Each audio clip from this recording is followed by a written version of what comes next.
Hello दोस्तों, ये video basically आपके सारे डाउट्स के लिए है। ठीक है, जितने भी डाउट्स हैं वो मैंने नोट डाउन कर लिए हैं।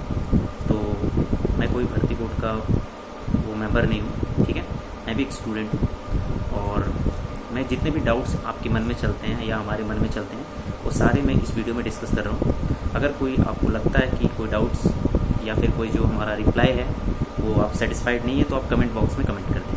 ठीक है, सबसे पहला डाउट मैं लिया हूँ कि सर क्या मैं सेफ़ हूँ कि कट ऑफ के नियर बाय हमारे 2 मार्क्स हैं, 4 मार्क्स हैं, 1 मार्क्स है, तो क्या मैं सेफ़ हूँ, इसके रिगार्डिंग मैं बात कर रहा हूँ। दूसरा कि क्या सेम शिफ्ट में सभी के सेम मार्क्स इंक्रीज़ होंगे। तीसरा थर्ड डाउट है कि अगर मैं कट ऑफ के नियर बाय था या कट ऑफ से ज़्यादा मार्क्स हैं मेरे, फिर भी मेरा सिलेक्शन क्यों ही नहीं हुआ। ठीक है, बाकी डॉक्यूमेंट से रिलेटेड है। ठीक है, अभी रिसेंटली एक न्यूज़ में पता चला कि फ़र्ज़ी डॉक्यूमेंट्स अभी ASI में हुआ है, तो उन पे जो लीगल एक्शन लिया गया उसके बारे में बताऊंगा। दूसरा कि सर मैंने बहुत तैयारी करी थी लेकिन मेरा सिलेक्शन नहीं हो पाया। ठीक है, और क्या री एग्ज़ाम होगा, तो ये तमाम क्वेश्चंस मैं इस वीडियो में डिस्कस करूँगा। ठीक है, सबसे पहले मैं आता हूँ कि सर क्या मैं सेफ़ हूँ। देखिए, सेफ्टी की बात है, जितने लोगों का सिलेक्शन हुआ है, ठीक है, जितने भी कट ऑफ क्लियर किए हैं, जिनका DVPST के लिए कॉल आया है, तो आप ये बात मान के चलिए कि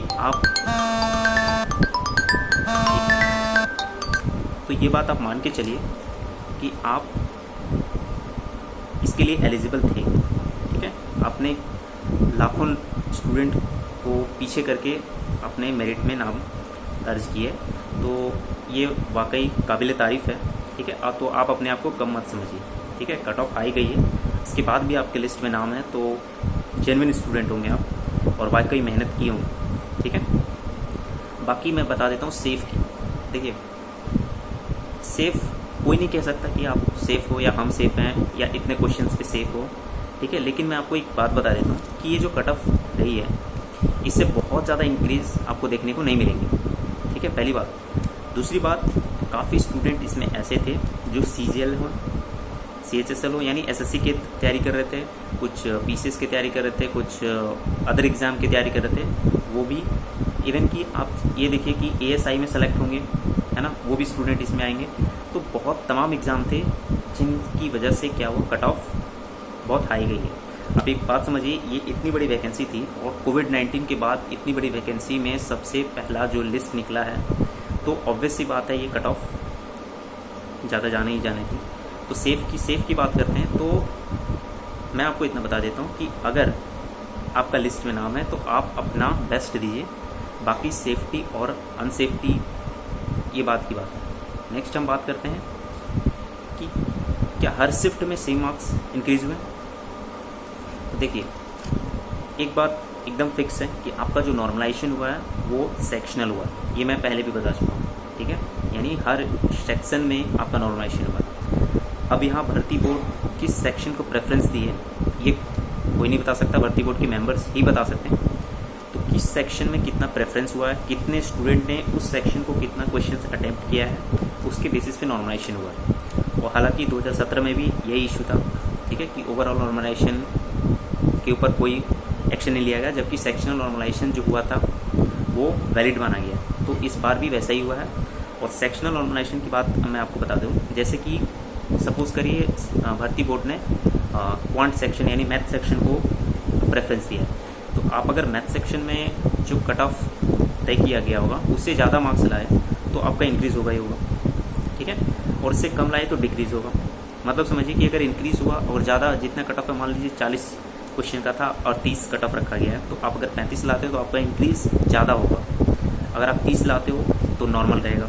ठीक है, और उससे कम लाते हो तो फिर आपका डिक्रीज़ होना स्टार्ट हो जाता है। तो इस बात को भी समझना है आपको। उसके बाद अब ओवरऑल नॉर्मलाइजेशन की बात करते हैं, तो वो भी हुई है, लेकिन वो इक्वी परसेंटाइल के बेसिस पे उठाया गया। यानी जो आपका नॉर्मलाइजेशन सेक्शनल हुआ है उसके बाद हर शिफ्ट में इक्वल स्टूडेंट्स को लिया गया है। ठीक है, इस बात को समझिए, हालांकि नोटिफिकेशन में पहले मेंशन था।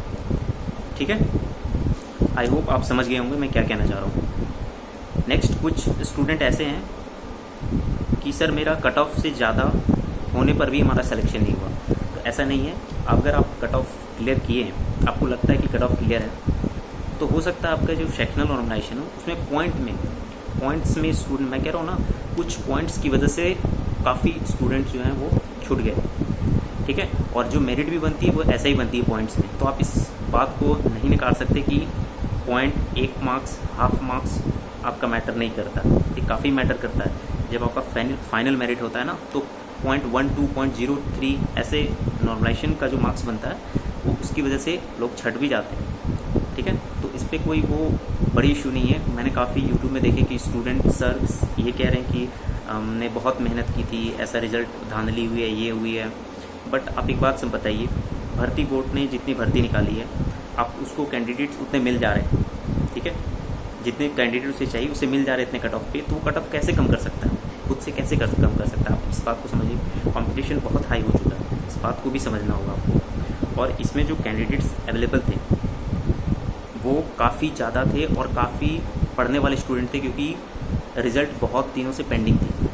आप देख लीजिए, CGL 2018 का पेंडिंग था, 2019 का पेंडिंग था, CHSL पेंडिंग था, लेखपाल वगैरह सब अभी पेट वगैरह दे के सब बैठे हुए थे, सभी तैयारी में लगे हुए थे, ठीक है। क्योंकि वैकेंसी जो आई थी बहुत बड़ी वैकेंसी थी, तो इस बात को आप नकार नहीं सकते, ठीक है।